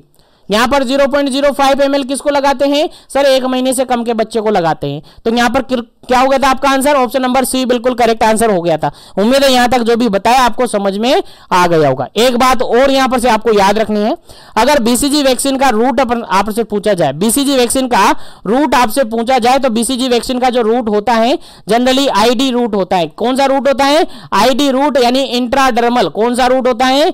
इंट्राडर्मल रूट से लगाया जाता है। याद रखेगा, इंपॉर्टेंट क्वेश्चन है। अगर साइट की आपसे पूछा जाए, साइट कौन सी लगाते हैं? सर लेफ्ट आर्म पर लगाते हैं, लेफ्ट आर्म पर लगाते हैं। और लेफ्ट आर्म पर कहां पर लगाते हैं? Just above the insertion of deltoid muscle, just above the insertion of deltoid muscles पर लगाते हैं। याद रखेगा, इंपॉर्टेंट क्वेश्चन है, और बीसीजी के रिगार्डिंग जो भी क्वेश्चन बनना चाहिए था मैंने आपको बता दिया है। फिर भी अभी थोड़ी देर वेट कीजिएगा, आप और बताया जाएगा, डोंट वरी। चलेगा, नेक्स्ट क्वेश्चन आपके सामने, जो कि अभी थोड़ी देर पहले मैंने बताया, route of BCG vaccine. BCG vaccine का रूट क्या होता है? चलेगा, आंसर आपको देना है फटाफट से। बीसीजी वैक्सीन का रूट क्या होता है? फटाफट से बताइएगा। ऑप्शन नंबर फर्स्ट है आईएम रूट होता है, एससी रूट होता है, ओरल रूट होता है, या फिर आईडी रूट होता है। जस्ट थोड़ी देर पहले बताया, आपको याद होना चाहिए, याद होना चाहिए, क्योंकि कंसंट्रेशन के साथ बने रहेगा इसी तरीके से आपको याद होंगे। डोंट वरी, पेशेंस रखेगा। चलेगा, इस क्वेश्चन का राइट आंसर हो जाता है आपका option number D, ID route, यानी इंट्राडर्मल रूट से लगाया जाता है। कहां पर लगाया जाता है सर? लेफ्ट आर्म पर लगाया जाता है, लेफ्ट अपर आर्म पर लगाया जाता है। कहां पर लगाया जाता है? लेफ्ट अपर आर्म पर। याद रखिएगा, आइडेंटिफाई कीजिएगा, लेफ्ट जितने भी बीसीजी वैक्सीन होते हैं लेफ्ट आर्म पर ही लगते हैं, और जगह नहीं लगते हैं। आइडेंटिकली आपको याद होना चाहिए, बेजे में घुसा लेना चाहिए, लेफ्ट आर्म पर ही लगता है। जिसके भी बीसीजी वैक्सीन लग रहा है बिल्कुल लेफ्ट आर्म पर ही लगेगा, अपर आर्म पर लगेगा। ठीक है, याद रखेगा। चलिएगा, आगे बढ़ते हैं नेक्स्ट क्वेश्चन पर। लेकिन सेशन को लाइक शेयर जरूर करते रहेगा, ताकि सभी तक सेशन पहुंच जाए, ताकि सभी के रिगार्डेड ये क्वेश्चन पहुंचे और सभी आप यहां से क्वेश्चन सोल्व कर सके। चलेगा, नेक्स्ट क्वेश्चन की बात करते हैं। 46 नंबर क्वेश्चन है, और 46 नंबर क्वेश्चन यहां पर कहता है, lump formed after the administration of the BCG vaccine is of how much diameter. देखिएगा, क्वेश्चन यहां पर ये हुआ है, क्वेश्चन यहां पर ये कह रहा है कि बीसीजी वैक्सीन, कोई बच्चा आपके पास आया और कोई बेबी आपके पास आया, बेबी को आपने क्या लगाया? वैक्सीनेशन किया। बेबी को आपने बीसीजी वैक्सीनेशन किया। बीसीजी वैक्सीनेशन करने के बाद बेबी के आर्म पर, बेबी के आर्म पर, किस आर्म पर? किस आर्म पर होगा? बेबी के आर्म पर क्या होगा? लंप बन जाएगा। लंप मतलब ये नहीं है वहां पर बहुत बड़ा लंप बन जाएगा, नहीं, छोटा सा लंप बनेगा। छोटा सा लंप बनेगा जो कि ये क्लेरिफाई करेगा कि हाँ, हमने बीसीजी वैक्सीन सही लगाया है, हाँ बीसीजी वैक्सीन सही लगाया है। उसका डायमीटर आपसे पूछा है कि उसका डायमीटर क्या होगा? जो लंप बनेगा या जो भी वहां पर गिठान टाइप में छोटी सी बनेगी, एक छोटा सा उबार जैसा वहां पर लगेगा, तो वो कितने एमएम का होगा? देखिएगा, एमएम का है, सेंटीमीटर का भी नहीं है, एमएम का है, काफी कम होता है। चलिए, कितना एमएम का होगा आपको याद होना चाहिए, कितने एमएम का होता है। पहला ऑप्शन यहां पर 2 to 4 mm, सेकेंड ऑप्शन है 1 to 4 mm, थर्ड ऑप्शन है 5 to 8 mm, और फोर्थ ऑप्शन है 2 to 5 mm। चलेगा, जल्दी से बताइएगा क्या इसका करेक्ट आंसर है। बीसीजी वैक्सीन लगाने के बाद जो लंप बनता है बेबी के आर्म पर, यानी लेफ्ट अपर आर्म पर, जहां पर बीसीजी वैक्सीन आपने लगाया है, वैक्सीनेशन साइट पर जो लंप बनता है उसका साइज कितना होता है? साइज मतलब यहां पर डायमीटर आपसे पूछा है, तो फटाफट से आपको डायमीटर बता देना है क्या इसका करेक्ट आंसर होगा। फिर आगे बढ़ेंगे नेक्स्ट क्वेश्चन पर।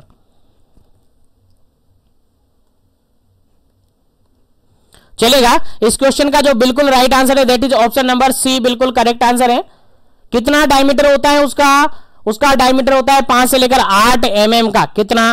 5 to mm का यहां पर लंप यानी कि पेप्यूल बनता है। लंप यानी कि पेप्यूल बनता है। कोई तो ये सोच रहा होगा सर वहां पर लंप मतलब लंप तो एक तरीके से गिठाने होती हैं, बड़ी बड़ी गिठाने होती है सर, वो बनेगा क्या? वो बनेगा क्या? नहीं सर, ऐसा नहीं होता है सर। लंप तो कभी नहीं बनता है, लंप नहीं बनता है, पेप्यूल बनता है। मैं कह रहा हूं लंप मतलब छोटा सा एक पेप्यूल टाइप में बनेगा, एक छोटी सी, जैसे कि जो आपकी लाल चींटी होती है ना, लाल चींटी, वो डंक करती है ना, लाल चींटी आपको काटती है तो वहां पर थोड़ी देर में जो गिटान हो जाती है ना, वैसे छोटा सा होगा, ज्यादा बड़ा नहीं होगा। तो उसी को पेप्यूल्स यहां पर कह सकते हैं। लंप से आपको कंफ्यूजन होता है, पेप्यूल्स आप रख सकते हैं। तो कितने mm का पेप्यूल होता है? 5 से लेकर 8 mm का पेप्यूल वहां पर बनता है। याद रखिएगा, भूलना नहीं है। यहां पर एक और क्वेश्चन में आपको बता दूं, एक और क्वेश्चन में यहां पर आपको बता दूं, लेकिन अभी नहीं बताऊंगा, थोड़ा वेट कीजिएगा, आपको बाद में बताऊंगा। चलेगा, आगे बढ़ते हैं नेक्स्ट क्वेश्चन पर। चलेगा, बता ही देते हैं, नहीं तो आप कहेंगे सर बार बार रोक रहे हो, बार बार। चलेगा, कोई नहीं, बता देते हैं। चलेगा, यहां पर जो बीसीजी वैक्सीन अपन लगाते हैं, बीसीजी वैक्सीन लगाने के बाद वहां पर जो बीसीजी वैक्सीनेशन साइट है वहां पर 5 से लेकर 8 mm का जो क्या होता है, लंप यानी कि पेप्यूल बन जाता है। तो पेप्यूल बनने के बाद वो धीरे धीरे क्या होता है, उसमें चेंजेस होने लगता है, और धीरे धीरे चेंजेस होने लगने के बाद वहां पर एक अल्सरेशन होता है। अल्सरेशन वहां होने के बाद वहां पर एक स्कार बन जाता है।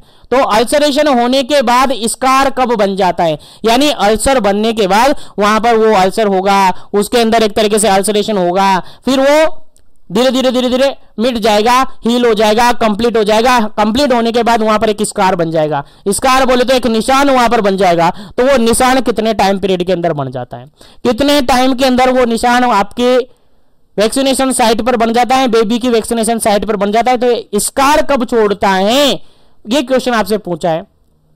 आपका आंसर होगा सर वो जो स्कार बनता है वो विद इन 10 to 12 वीक में बन जाता है। याद रखेगा, इंपॉर्टेंट क्वेश्चन है, नोट कर लीजिएगा फटाफट से। कितने टाइम पीरियड में वो स्कार बन जाता है सर? 10 से लेकर 12 वीक, लगभग ये मान के चलिए 10 से लेकर 12 वीक, मतलब कि 3 महीने समथिंग मान लीजिएगा, 3 मंथ समथिंग यहां पर मान लीजिएगा, वहां पर स्कार बन जाता है टोटली, और बिल्कुल फिर कोई दिक्कत नहीं होती है स्कार। और जितने भी वैक्सीनेशन हुए हैं बीसीजी के, सबके स्कार बने हुए हैं, मेरे भी बने हुए हैं, आपके भी बने हुए हैं। देखो आपके लेफ्ट आर्म पर बने होंगे अगर आपने बीसीजी वैक्सीनेशन करवाया है तो। अगर नहीं करवाया तो फिर नहीं होगा, फिर बोलने की आपकी वो बात ही नहीं है। चलेगा, कोई बात नहीं, आगे बढ़ते हैं नेक्स्ट क्वेश्चन पर। सेशन को लाइक शेयर करते रहिएगा, चैनल पर पहली बार आ रहे तो चैनल को सब्सक्राइब जरूर कर लीजिएगा ताकि इसी तरीके से कंटिन्यू सेशन आपको मिलते रहे। चलेगा, नेक्स्ट क्वेश्चन आपके सामने 47 नंबर, और सेशन के अंदर देखिएगा क्वेश्चन 47 नंबर क्या कहता है। In which disease formation of bluish white और grey membrane occur in throat. Throat के अंदर, आपके गले के अंदर ब्लू, व्हाइट और ग्रे कलर की एक मेम्ब्रेन बन जाती है, तो किस डिजीज कंडीशन के अंदर ऐसा होता है? क्वेश्चन सिंपल सा समझ में गया। क्वेश्चन सिंपल सा ये कह रहा है कि आपके गले के अंदर व्हाइट, ब्लू या ग्रे कलर की मेम्ब्रेन बन जाती है आपके थ्रोट के अंदर, तो वो किस डिजीज कंडीशन के अंदर होता है?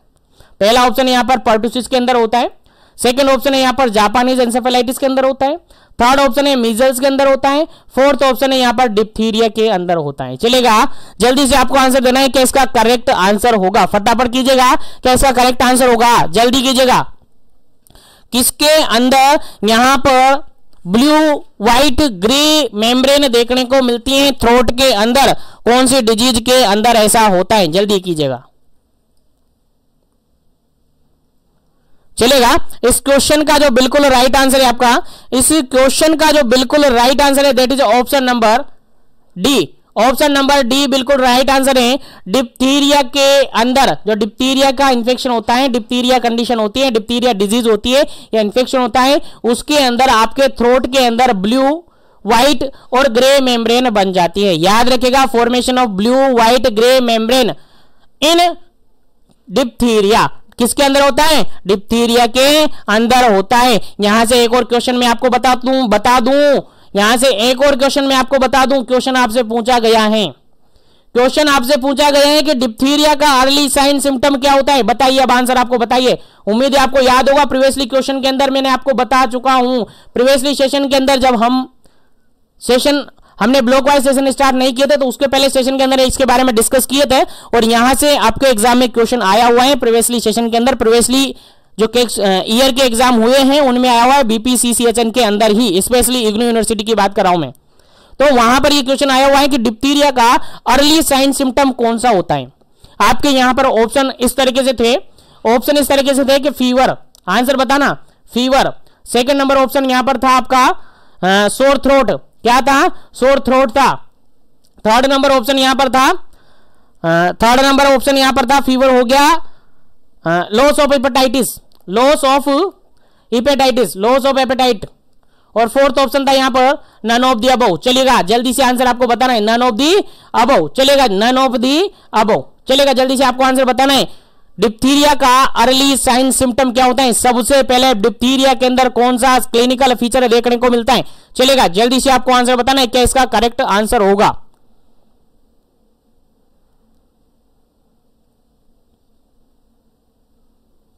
चलेगा, इस क्वेश्चन का जो बिल्कुल करेक्ट आंसर होगा वो होता है आपका सोर थ्रोट। सबसे पहले डिप्थीरिया के अंदर सोर थ्रोट देखने को मिलता है।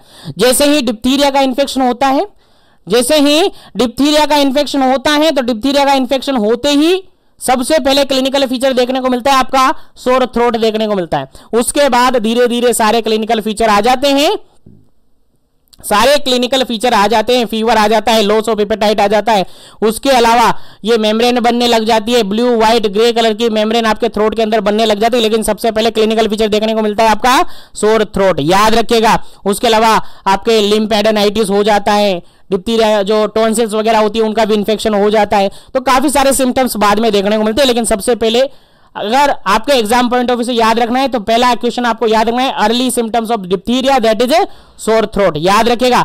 आपको अगर डाउट रहता है तो कोई भी सेक्शन के अंदर, कोई भी क्वेश्चन के अंदर अगर आपको डाउट रहता है तो कमेंट सेक्शन में आप कमेंट कर सकते हैं, या फिर डिस्क्रिप्शन बॉक्स में मेरी इंस्टाग्राम आईडी है, वहां से जाकर मुझे डायरेक्टली मैसेज कर सकते हैं, वहां से आपको बिल्कुल रेस्पॉन्स मिल जाएगा बिल्कुल। लेकिन आपको डाउट माइंड में नहीं रखना है, क्योंकि एक डाउट आपके 10 क्वेश्चन गलत करवा सकता है। और मैं चाहता हूं आपका एक डाउट 10 क्वेश्चन गलत नहीं करवाए, 10 क्वेश्चन आप करें एक डाउट की बदौलत। 10 क्वेश्चन आप मुझसे पूछे एक डाउट की बदौलत। इसीलिए आपको डाउट नहीं रखना है, क्वेश्चन पूछिए, कितने भी पूछे, जैसे जैसे मुझे टाइम मिलेगा वैसे वैसे मैं आपको रेस्पॉन्स 100% दूंगा। ठीक है, चलेगा। क्वेश्चन का आंसर आ गया आपका। क्वेश्चन सिंपल सा पूछा था, formation of blue and white grey membrane किसके अंदर होती है? तो डिप्थीरिया के अंदर होती है। अब यहीं पर मैं एक क्वेश्चन आपसे पूछ लेता हूं, कि जो ब्लू व्हाइट ग्रे जो मेम्ब्रेन आपको देखने को मिलती है, ब्लू व्हाइट ग्रे जो मेम्ब्रेन आपको थ्रोट के अंदर देखने को मिलती है, वो डिप्थीरिया इन्फेक्शन के कितने दिन बाद देखने को मिलती है? डिप्थीरिया का इन्फेक्शन होने के कितने दिन बाद ये ब्लू व्हाइट ग्रे कलर की जो मेम्ब्रेन होती है वो देखने को मिलती है? क्वेश्चन यहां से ये पूछा है, तो आपका आंसर क्या रहेगा? कितने टाइम पीरियड के बाद देखने को मिलती है? क्वेश्चन का आंसर क्या रहेगा? ऑप्शन बता देता हूं मैं, ऑप्शन देख लीजिएगा। पहला ऑप्शन में दे दूं यहां पर 2 से 3 दिन, 2 to 3 डेज। सेकंड ऑप्शन यहां पर है 5 to 6 डेज। थर्ड ऑप्शन यहां पर है 1 वीक, 1 वीक के बाद। फोर्थ ऑप्शन है यहां पर 10 डेज। चलेगा, जल्दी से आपको आंसर बता देना क्या इसका करेक्ट आंसर होगा।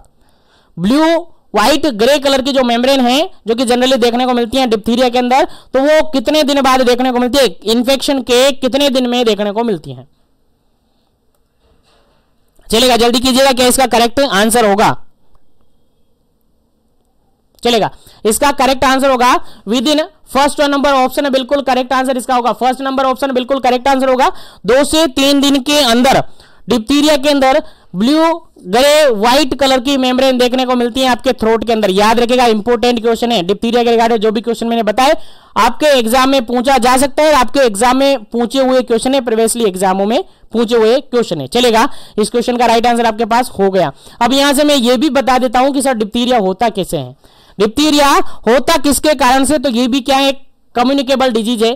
क्या है? कम्युनिकेबल डिजीज है, जो कि बैक्टीरिया के थ्रू होती है। किसके थ्रू होती है? सर बैक्टीरिया के थ्रू होती है। सर बैक्टीरिया कौन सा? Sir Corynebacterium diphtheria. क्या होता है? Corynebacterium diphtheria. बताऊं? कोरेन बैक्टीरियम डिप्थीरिया,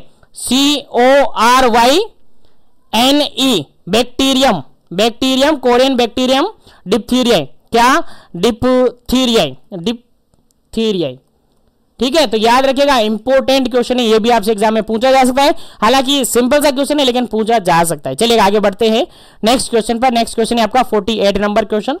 और क्वेश्चन क्या कहता है, देखिएगा क्वेश्चन सिंपल सा ये कहता है द डिप्थीरिया स्प्रेड बाय, ये लो बता दो, क्वेश्चन आ गए आपके सामने। डिप्थीरिया स्प्रेड कैसे होता है, किसके थ्रू स्प्रेड होता है? आप सबको पता चल गया डिप्थीरिया क्या होता है, किसके कारण हुआ है। डिप्थीरिया के अंदर क्लिनिकल फीचर सारे मैंने बता दिए। अब आपको बताना है कि डिप्थीरिया स्प्रेड कैसे होता है, ट्रांसमिट कैसे होता है, एक पर्सन से दूसरे पर्सन में जाता कैसे है, वो आपको बताना है। चलिए जल्दी से बताइए क्या इसका आंसर है। पहला ऑप्शन है यहां पर ओरल फीकल रूट से होता है। सेकंड वन ऑप्शन है यहां पर ड्रॉपलेट रूट से होता है। थर्ड वन ऑप्शन है यहां पर ट्रांसप्लेसेंटल रूट से होता है।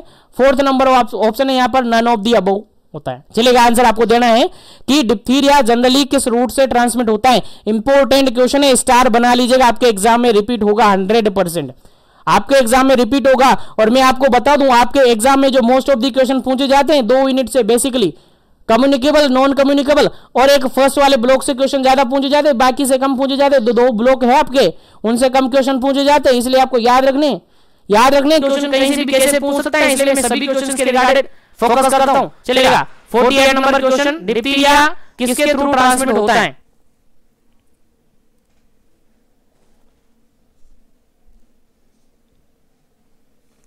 चलेगा इस क्वेश्चन का बिल्कुल राइट आंसर है ऑप्शन नंबर बी। इस क्वेश्चन का बिल्कुल राइट आंसर है आपका ऑप्शन नंबर बी, बिल्कुल करेक्ट आंसर है। ड्रॉपलेट मेथड से ये फैलता है। आपको याद हो और नहीं याद तो मैं अभी बता देता हूं। जो डिप्थीरिया है जनरली रेस्पिरेटरी सिस्टम से रिगार्डेड इन्फेक्शन है। कैसा इन्फेक्शन है? रेस्पिरेटरी इन्फेक्शन होता है। इसके अंदर कौन सा होता है? रेस्पिरेटरी इन्फेक्शन होता है। और जितने भी रेस्पिरेटरी इन्फेक्शन होते हैं जनरली किसके थ्रू ट्रांसमिट होते हैं? एयरबोर्न के थ्रू, ड्रॉपलेट के थ्रू ट्रांसमिट होते हैं। याद रखिएगा, जो आप स्नीजिंग करते हैं, कफिंग करते हैं, उनसे ड्रॉपलेट जाते हैं और दूसरे के कांटेक्ट में आते हैं, हेल्दी पर्सन के कांटेक्ट में आते हैं। हेल्दी पर्सन क्या हो जाता है? बीमार हो जाता है, उसको भी क्या हो जाता है? इन्फेक्शन हो जाता है। तो डिप्थीरिया जनरली ड्रॉपलेट मेथड से फैलता है, यानी एयरबोर्न है, क्योंकि डिप्थीरिया क्या है? रेस्पिरेटरी सिस्टम से रिगार्डेड इन्फेक्शन है। पोर्टल ऑफ एंट्री क्या है इसका? रेस्पिरेटरी इन्फेक्शन है। याद रखिएगा, इंपॉर्टेंट क्वेश्चन है, बिल्कुल याद होना चाहिए। बेसिकली ड्रॉपलेट हो गया, उसके अलावा जितने भी फॉर्मेट हैं, ड्रॉपलेट हैं, उनका डायरेक्टली कांटेक्ट होने से भी क्या होता है? ट्रांसमिट होता है। अगर यहां पर ड्रॉपलेट ऑप्शन में नहीं होता तो फिर यहां पर ऑप्शन होगा आपका डायरेक्ट कांटेक्ट। क्या?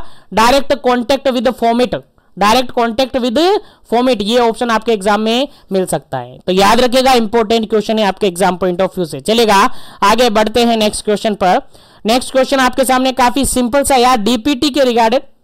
डीपीटी क्या होता है? सबसे पहला काम तो आपका ये जानना है, क्वेश्चन बाद में सोल्व करेंगे, पहले ये जानो कि डीपीटी क्या होता है। सर डीपीटी फुल फॉर्म आपसे एग्जाम में पूछी गई है, याद रखिएगा, भूलना नहीं है। आप सोचे कि नहीं पूछे जाएंगे, हम कम्युनिटी हेल्थ ऑफिसर है, हमसे ऐसे सिंपल से क्वेश्चन नहीं पूछे जाएंगे, हम तो हार्ड क्वेश्चन के आंसर देने वाले हैं। नहीं, अच्छे के तोते उड़ जाते हैं जब सीधे क्वेश्चन डाले जाते हैं। हार्ड क्वेश्चन तो हर कोई कर सकता है, सिंपल क्वेश्चन करके दिखाए, चलेगा, कोई बात नहीं है, परेशान नहीं हुआ। ऐसे क्वेश्चन आपके एग्जाम में पूछे जा सकते हैं, इसलिए कह रहा हूं, क्योंकि आप ट्रेनिंग पीरियड में हो, आप कंपेटेटिव नहीं हो, कंपेटेटर नहीं हो आप, अभी आप ट्रेनिंग कर रहे हो और आपको जो ट्रेनिंग में सिखाया है, हालांकि सब फॉर्मेलिटीज हुई हैं, आप सबको पता है, कोई ट्रेनिंग में कुछ नहीं सिखाया। काफी सारी जगह तो एक तरीके से क्लिनिकल प्रैक्टिस भी नहीं हुई होगी, है ना। तो ऐसा सब कुछ फॉर्मेलिटीज हैं, लेकिन आपको याद होना चाहिए, आप ट्रेनिंग पीरियड के अंदर हो, आपने ट्रेनिंग ली है, अपने आप से कह देना है ट्रेनिंग ली है हमने, और हम ट्रेनिंग के बेसिस पे ही एग्जाम दे रहे हैं, हम कंपटीशन नहीं दे रहे। तो कंपटीशन पढ़ने की जरूरत नहीं है आपको, केवल ट्रेनिंग का पढ़िए, मस्त रहिए। चलेगा, डीपीटी होती है आपके डिप्थीरिया, पर्टुसिस और टिटनस। डिप्थीरिया, पर्टुसिस और टिटनस, देखिएगा तीन इन्फेक्शन के रिगार्डेड ये प्रिवेंशन देता है। किसके रिगार्डेड? क्वेश्चन ऐसे भी पूछ सकता है कि डीपीटी किन किन डिजीज के रिगार्डेड, किन किन इन्फेक्शन के रिगार्डेड आपको प्रिवेंशन देता है। तो आपका पहला ऑप्शन होगा यहां पर डिप्थीरिया। डिप्थीरिया के रिगार्डेड क्या करता है? ये प्रिवेंशन करवाता है। दूसरा यहां पर प्रिवेंशन करवाता है पर्टुसिस। सर पर्टुसिस तो हमें ऑप्शन में ही नहीं मिलेगा, पर्टुसिस तो आपको ऑप्शन में ही नहीं दिया जाएगा। अब बताओ क्या करेंगे? अब बताओ क्या करेंगे, 3-4 ऑप्शन आपको दे देंगे अलग अलग करके, लेकिन पर्टुसिस आपको ऑप्शन में नहीं देंगे। पर्टुसिस की जगह क्या देंगे वो ऑप्शन में, आपको याद है क्या? नहीं याद है? याद हो तो याद रखेगा, याद नहीं हो तो याद रखेगा। वूपिंग कफ देंगे आप ऑप्शन में, आपको वूपिंग कफ देंगे ऑप्शन में। रिपीट हुआ क्वेश्चन है, आपको क्वेश्चन ये सिंपल सा ये दिया जाएगा कि डीपीटी जो वैक्सीन है वो किसके रिगार्डेड प्रिवेंशन प्रोवाइड करती है। ऑप्शन में आपको मिलेगा, आपको ऑप्शन में मिलेंगे, आपको वहां पर क्या मिलेगा सर? वहां पर डिप्थीरिया मिल सकता है सर, वहां पर आपको पर्टुसिस मिल सकता है सर, वहां पर आपको टिटेनस मिल सकता है, और आपसे एक्सेप्ट करके पूछा जाएगा या फिर नीचे ऑप्शन में दिया जाएगा ऑल ऑफ दी अबव। तो अगर आपको याद है कि पर्टुसिस को वूपिंग कफ कहते हैं तो आप बिल्कुल ऑल ऑफ दी अबव लगा देंगे, और अगर आपको याद नहीं है तो फिर कंफ्यूजन तगड़ा होगा, और कंफ्यूजन तगड़ा होगा कैसे होगा? फिर अंदाजा लगाएंगे यार ये पर्टुसिस कहां से आ गया, ये तो हमें जानते नहीं है, हमारा परिचित ही नहीं है, हम तो इसका जान पहचान वाला नहीं है। चलिए गलत हो जाएगा क्वेश्चन, इसको नहीं करेंगे अपन, तो गलती ना करें। पर्टुसिस को वूपिंग कफ बोलते हैं, आपको याद होना चाहिए, कम्युनिटी हेल्थ ऑफिसर हैं आप, और आपको सारी जो कम्युनिकेबल डिजीजेज है, नॉन कम्युनिकेबल डिजीज है, उनके बारे में जानकारी होनी चाहिए। चाहे आप अभी एग्जाम पास करने के लिए पढ़ रहे हैं, लेकिन आपको याद होनी चाहिए, बाद में भी आपको पढ़नी पड़ेगी, इसलिए आपको अभी से ही तैयार रखे चलेगा। यहां पर जो डीपीटी होता है वो तीनों डिजीज कंडीशन के रिगार्डेड प्रिवेंशन देता है, डिप्थीरिया, पर्टुसिस और टिटनस। तो डीपीटी के रिगार्डेड यहां से क्वेश्चन ये पूछ रहा है कि जो डीपीटी वैक्सीन होती है उसको कितने टेम्परेचर पर स्टोर करके रखा जाता है।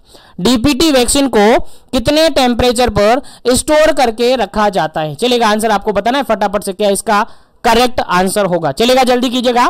49 नंबर क्वेश्चन है और इसके अंदर आपसे पूछा है कितने टेम्परेचर पर इसको स्टोर करके रखा जाता है। चलेगा, जल्दी कीजिएगा। पहला ऑप्शन यहां पर सेम है, सारे ऑप्शन हर बार सेम डाल रखे मैंने। -2 डिग्री सेंटीग्रेड से -8 degree centigrade. Second number option है +2 डिग्री सेंटीग्रेड से +8 डिग्री सेंटीग्रेड। थर्ड ऑप्शन है -1 डिग्री सेंटीग्रेड से 5 डिग्री सेंटीग्रेड। फोर्थ ऑप्शन है -1 डिग्री सेंटीग्रेड से -5 डिग्री सेंटीग्रेड। चलिए आंसर देना है आपको फटाफट से, क्या इसका करेक्ट आंसर होगा। 49 नंबर क्वेश्चन का करेक्ट जो आंसर होगा वो बिल्कुल वही होगा जो आपको याद है। चलेगा, ऑप्शन नंबर सेकंड बिल्कुल करेक्ट आंसर है। +2 से लेकर +8 डिग्री सेंटीग्रेड इसका टेम्परेचर रखा जाता है और उसी पर इसको स्टोर करके रखा जाता है। याद रखना है आपको, भूलना नहीं है, ठीक है। तो +2 डिग्री सेंटीग्रेड से +8 डिग्री सेंटीग्रेड पर इसको क्या किया जाता है? रखा जाता है, याद रखेगा। और डिप्थीरिया के रिगार्डेड सेक टेस्ट काम में लिया जाता है, याद रखेगा, सेक टेस्ट बिल्कुल। वाइल को सेक करने के लिए भी काम में लिया जाता है, डिप्थीरिया को याद रखेगा, वाइल सेक टेस्ट होता है। वाइल को सेक करके जनरली आपको याद होना चाहिए, वाइल सेक टेस्ट कहां पर काम में लिया जाता है?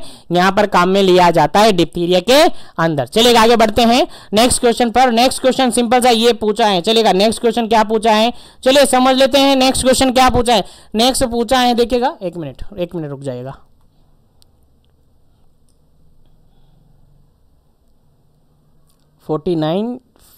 अच्छा यहां थे।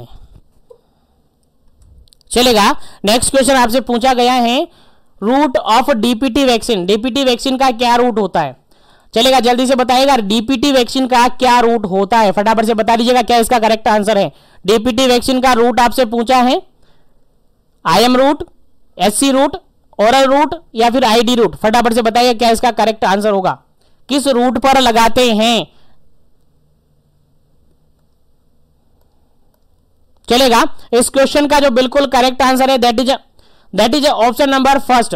ऑप्शन नंबर ए बिल्कुल करेक्ट आंसर है। इसको इंट्रामस्कुलरली लगाया जाता है, इंट्रामस्कुलरली लगाया जाता है। कहां पर लगाया जाता है? साइट आपको याद होनी चाहिए, साइट आपको याद होनी चाहिए। सर कौन सी साइट? तो आप सबको पता है, पीडियाट्रिक के अंदर लेस देन 2 ईयर का बेबी है, कहां लगाएंगे? सर इसको लगाएंगे हम एंटेरोलेटरल में, anterolateral side of thigh, anterolateral side of thigh, thigh के अंदर लगाएंगे एंटेरोलेटरल साइड ऑफ थाई। याद रखिएगा, इंपॉर्टेंट क्वेश्चन है, भूलना नहीं है। 50 नंबर क्वेश्चन आपका है।